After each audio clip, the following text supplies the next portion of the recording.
어떤 교회에서 있었던 일화가 하나 있습니다. 주일 아침 예배가 시작되었습니다. 찬양대의 찬양이 끝나고 목사님이 차분하게 설교를 시작했습니다. 그런데 갑자기 꽝 하는 소리가 나서 교인들이 일제히 고개를 돌려보니까 예배당 맨 뒤에 술 취한 사람이 한 명 서 있었습니다. 교인들이 잔뜩 긴장하고 있는데 그 취객이 목사님을 째려보면서 이렇게 소리를 질렀습니다. 야, 내가 하나님이 보낸 예수다. 얼마나 황당했겠습니까?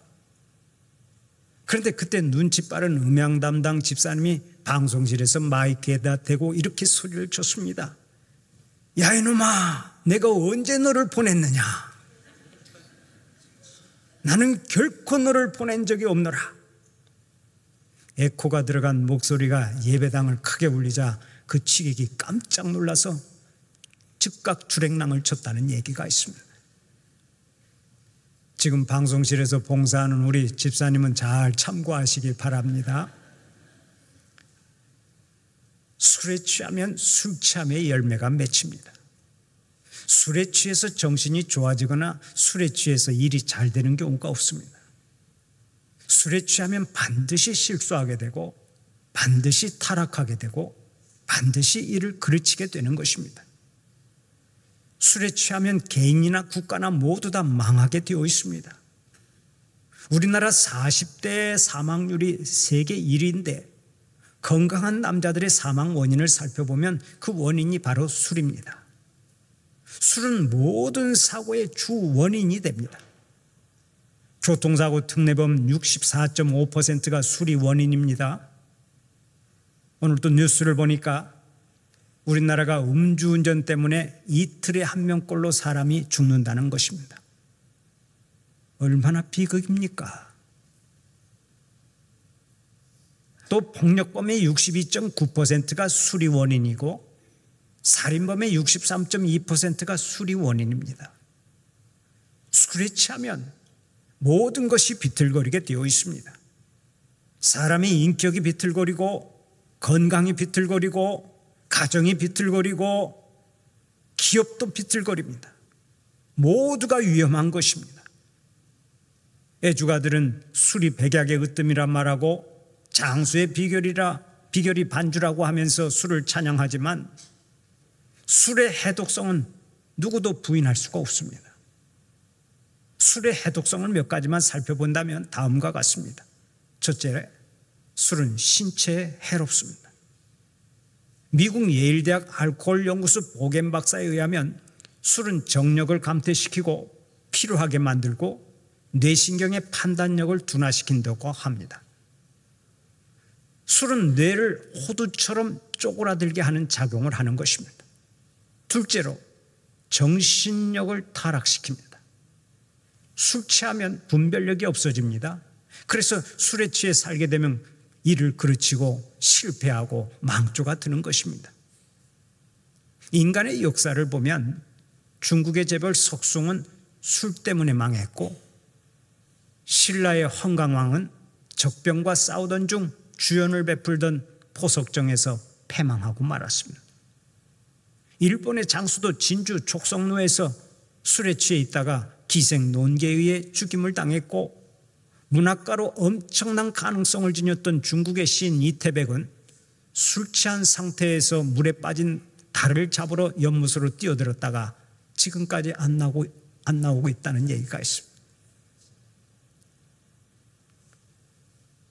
술에 취해서 행사한 사람들을 열거하자면 그 숫자를 셀 수가 없습니다. 셋째로 술은 지적 능력을 감퇴시킵니다.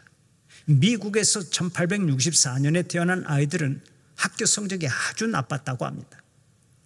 하도 이상해서 조사를 해보니까 그 해에 포도 농사가 풍년이 들어서 집집마다 포도주를 많이 만들었는데 아이들까지 포도주를 과음하는 바람에 지적 능력이 감퇴되었다는 것입니다. 넷째로 술은 경제적 손실을 가져옵니다.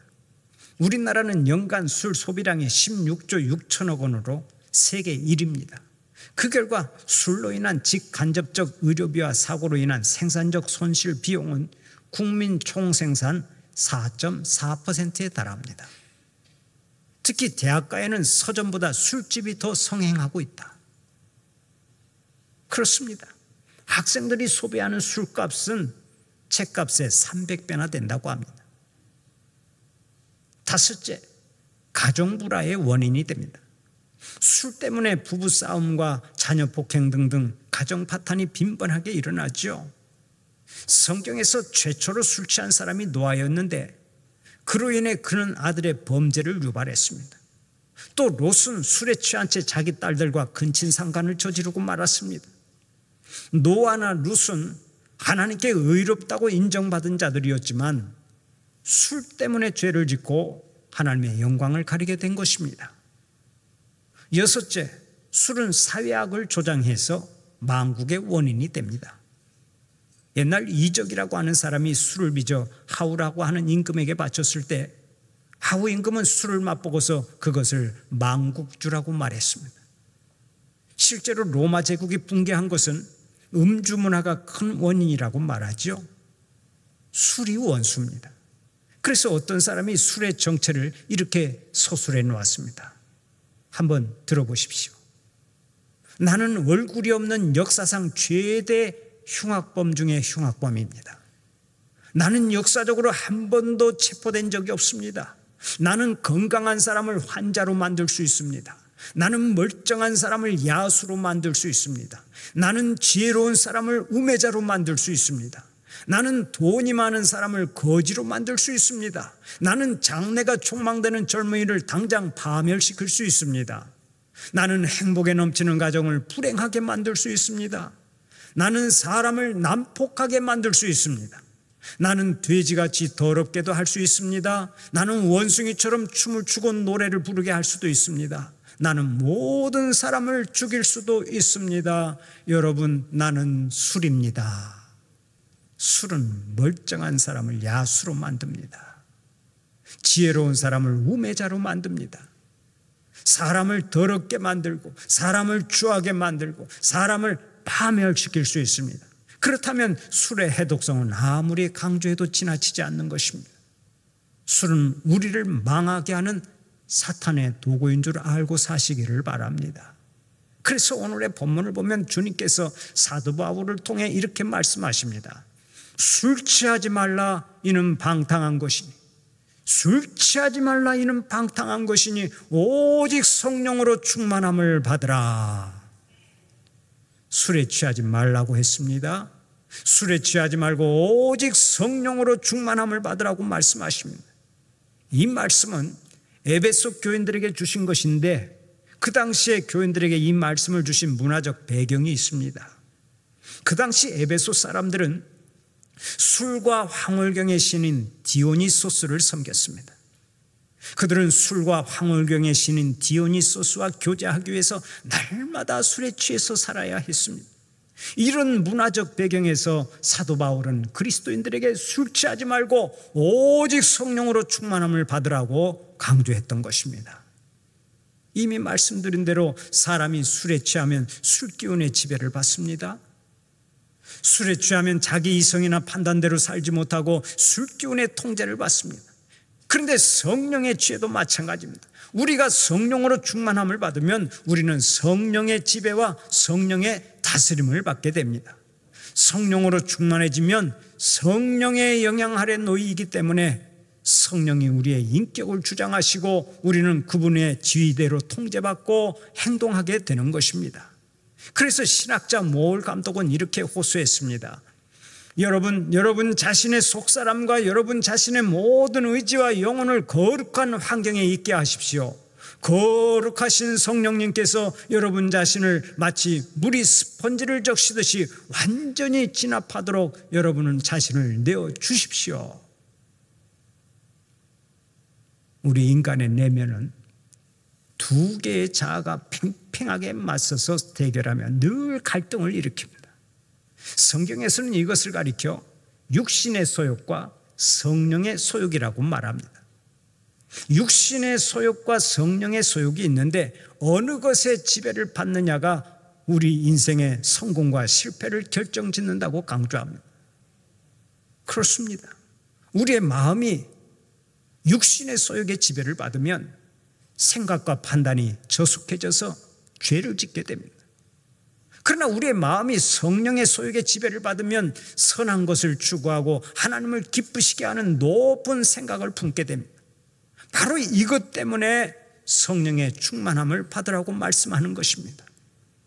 그런데 우리 현대교인들에게 가장 부족한 것이 뭔지 아십니까? 바로 성령 충만입니다. 많은 교인들이 교회 프로그램에 열심히 참여하고 소그룹 모임에도 열성적으로 참여하고 봉사도 잘하고 다양한 취미 활동을 통해서 교제도 잘합니다. 그러나 결정적으로 성령 충만함이 없습니다. 성령님의 전적인 지배를 받지 않습니다. 그래서 영성이 없습니다. 인격의 변화와 성숙이 없습니다. 세상에 아무런 영향을 주지 못합니다. 성령의 충만함이 없는 결과가 이렇게 비참한 거예요. 그러므로 지금 성령의 충만함을 받아야 합니다. 많은 사람들이 묻습니다. 목사님, 꼭 성령의 충만함을 받아야 합니까? 이렇게 묻는데 우리가 성령의 충만함을 받아야 하는 이유가 있습니다. 첫째는 우리가 악하기 때문입니다.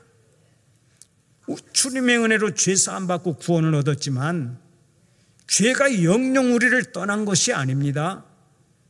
성령으로 충만하지 아니하면 우리는 죄 짓는데 선수들입니다. 아멘을 안 해도 소용이 없어요. 제가 잘 압니다. 저를 포함해서 우리 모두는 성령 충만하지 않으면 죄 짓는데 세계 1등이 될 수가 있는 거예요. 그걸 알고 살아야 됩니다. 우리는 악한 존재들이에요. 다윗을 보십시오. 성령으로 충만하지 않으니까 간음죄에 빠지고 말지 않았습니까? 베드로를 보십시오. 성령으로 충만하지 않으니까 주님을 모른다고 3번이나 부인하지 않았습니까? 오늘 우리도 성령으로 충만하지 않으면 다윗이나 베드로보다 더 크고 무서운 죄를 지을 수 있는 것입니다. 둘째로 우리가 미련하기 때문에 성령 충만함을 받아야 합니다. 우리는 미련하고 어리석어서 하나님의 뜻을 알고 순종하는 데 한계가 있습니다. 우리의 힘만으로는 안 되는 거예요. 우리의 지혜만 가지고는 안 되는 거예요. 말씀을 알기는 알아도 적용하지를 못합니다. 결정적인 순간이 오면 하나님의 말씀보다는 내 생각을 앞세웁니다. 하늘의 방식보다는 세상적인 방식을 앞세웁니다. 이것이 우리의 실상이잖아요. 그렇다면 성령으로 충만하지 않고서는 우리는 절대로 승리할 수 없는 것입니다. 셋째는 우리가 방탕과 방종에서 벗어나기 위해 성령의 충만함을 받아야 합니다. 우리는 다 탕자와 같습니다. 비록 하나님의 은혜로 우리가 하나님의 자녀가 되어서 하나님 품에 돌아왔지만 우리 속에는 여전히 세상을 향한 미련이 가득합니다. 주일 몇 번 빠지고 세상의 재미있는 일에 끌려다니다 보면 금방 믿음을 잃어버리지 않아요? 은혜 받기는 어려워도 신앙을 잃어버리는 것은 참으로 쉽습니다. 멋있고 화려하고 짜릿한 것을 보면 마음이 흔들리게 되어 있습니다. 에베소는 술 취해서 사는 것이 사회의 큰 문제였습니다. 그런데 에베소 교회 교인들도 예외가 아니었습니다. 그래서 사도 바울이 술 취하지 말고 성령에 취해 살아라고 말한 것입니다. 우리가 아는 대로 술이라고 하는 것은 술로 끝나지 않는 특성이 있습니다. 술 취하면 2차, 3차적인 문제가 계속 발생합니다. 술 때문에 바람을 피우고 술 때문에 싸움을 하고 술 때문에 사고가 나고 술 때문에 가족 문제가 생기고 술 때문에 사회 문제가 생기는 것입니다. 그러면 사람들이 왜 술에 취합니까? 허전하기 때문에 술에 취합니다. 마음이 허전하니까 그 무엇인가 세상의 것으로 채우고 싶은 욕망을 가지는 것입니다. 조금 괜찮은 사람은 고상한 취미나 즐거움으로 그 욕망을 품위 있게 채웁니다.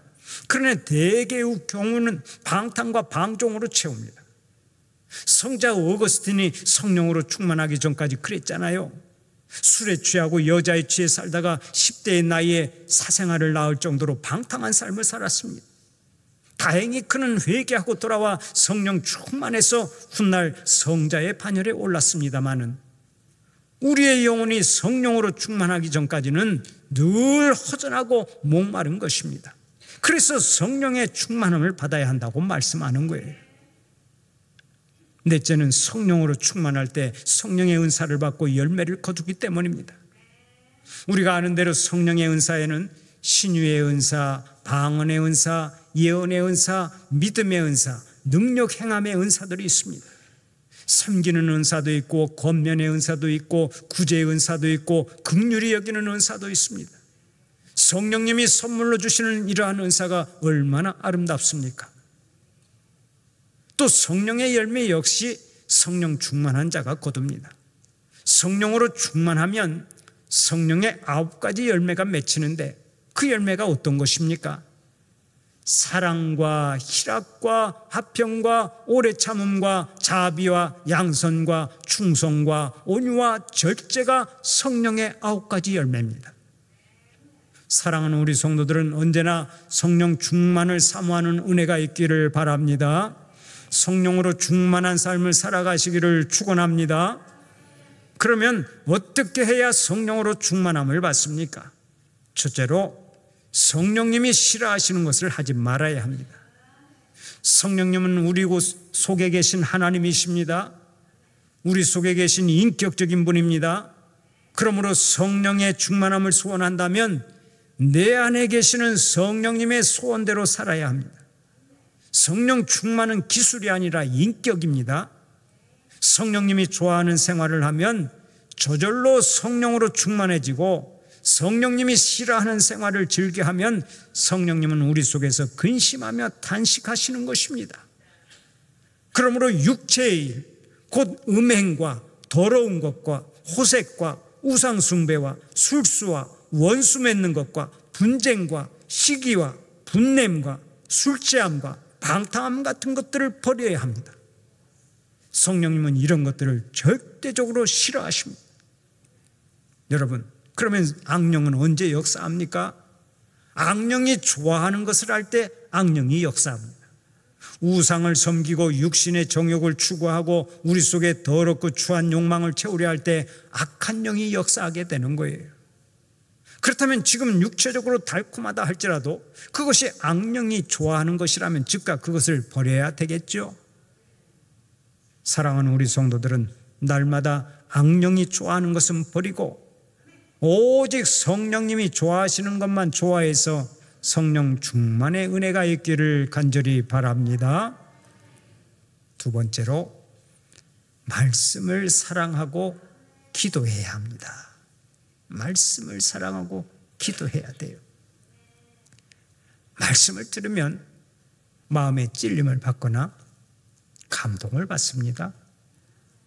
때로는 마음이 뜨거워지고 굳은 결심이 생깁니다. 말씀을 묵상하고 공부하면 마음이 새로워집니다. 성령님이 말씀을 통해서 효과적으로 역사하시기 때문에 그렇습니다. 성령님은 언제나 말씀과 함께 역사하시는 거예요. 그러므로 말씀을 무시하는 사람은 성령님과 친밀한 교제를 누릴 수가 없습니다. 또 성령 충만하기를 원하는 자는 기도해야 합니다. 기도는 하나님과의 대화를 말하는데 성령 하나님은 이미 우리의 마음속에 내주하고 계십니다. 그러므로 기도하는 시간은 우리 마음속에 내주하시는 성령님과 함께하는 시간입니다. 성령님과 하나 되는 시간입니다. 우리는 육신적인 것을 얼마나 좋아합니까? 하루 종일 성령님과 교제를 하지 않습니다. 안타까운 일입니다. 그런데 기도하려고 무릎을 꿇을 때 내 속에 계신 성령님과 대화가 시작됩니다. 내 것을 버리고 성령님께 굴복하게 됩니다. 그때 드디어 성령님이 나를 전적으로 지배하십니다. 성령 충만의 특별한 비결이 없습니다. 기도하는 성도들에게 성령님이 충만하게 임하시는 것입니다. 마가의 다락방에 모인 주님의 제자들을 보십시오. 그들이 합심하여 기도할 때 성령님이 불길같이 임했죠. 우리가 기도하면 우리 하나님께서 우리에게 가장 좋은 것을 주시는 줄 믿으시기 바랍니다. 하나님의 가장 좋은 것이 무엇입니까? 바로 성령 충만입니다. 기도 중에 성령 충만을 받고 모든 일에 승리하는 여러분들이 되시기를 간절히 축원합니다. 그러면 성령 충만의 결과가 무엇입니까? 성령 충만하면 마음의 평안으로 그치지 않습니다. 신비로운 몇 가지 체험으로 그치지 않습니다. 성령으로 충만하면 우리의 신앙생활이 활기차게 변합니다. 교회 봉사에 열심을 내게 됩니다. 활발한 생명의 역사가 일어납니다. 능력이 나타납니다. 기적이 나타납니다. 성령으로 충만하면 모든 생활이 변화되는 역사가 일어나는 줄 믿으시기 바랍니다. 한국 교회사 가운데 가장 능력 있는 부흥사 한 사람을 꼽으라면 김익두 목사님을 꼽습니다. 김익두 목사님은 황해도 안악군 대원면 평촌의 부유한 집안의 독자로 태어났습니다. 부모님의 사랑을 많이 받으면서 행복하게 자랐습니다. 그러나 아버지가 갑자기 죽으면서 집안이 몰락했고 그때부터 그는 점점 깡패로 변해갔습니다. 특히 술에 취해서 행패를 부리면 그 누구도 그를 말릴 수가 없었습니다. 그런데 이렇게 망나니 생활을 하던 김익두가 안악교회의 스왈론 선교사를 통해서 예수 그리스도를 영접하고 성령으로 거듭나게 되었습니다. 그때부터 그는 마치 정신병자처럼 살았습니다. 매일같이 소리를 내어 울기도 하고 성경을 읽느라고 수일 동안 밥도 먹지 않고 잠도 자지 않았습니다. 깡패의 모습은 온데간데 없어지고 완전히 새 사람이 되어 살았던 것입니다. 그 후 그는 신학을 하고 목사님이 되었는데 그가 전도사로 사역할 때의 일화가 하나 있습니다. 어느 날 그가 신방을 다녀오다가 거지 지체장애인을 만났습니다. 그는 예수님의 제자들처럼 예수님의 이름으로 지체장애인을 고쳐봐야 되겠다 생각하고서 사람들이 없는 한적한 과수원 돌담 밑으로 거지를 업고 갔습니다. 그리고 그 거지를 내려놓고 그를 향해서 소리쳤습니다. 은과 금은 내게 없거니와 내게 있는 것으로 내게 주노니 나사렛 예수의 이름으로 일어나 걸으라. 그러나 아무런 반응이 일어나지 않았습니다. 너무나 부끄러워서 그 자리를 도망쳐 나온 김 목사님은 자신의 무능함을 생각하며 탄식하다가 담요 한 장을 싸들고 산으로 올라갔습니다. 금식하면서 하나님께 간절히 기도했습니다. 하나님, 저에게도 능력을 주시옵소서. 하나님, 저에게도 신유의 은사를 주시옵소서. 그렇게 기도하는 가운데 그에게 불같은 성령이 임했고 김 목사님은 성령의 권능으로 충만해졌습니다. 기쁘고 감사한 마음으로 산을 내려오다가 예전에 그 장애인 거지를 다시 만났습니다. 그때 김익두 목사님은 확신에 찬 목소리로 명령을 내렸습니다. 나사렛 예수 그리스도의 이름으로 명하노니 일어나라. 그러자 그 사람이 그 자리에서 벌떡 일어났습니다.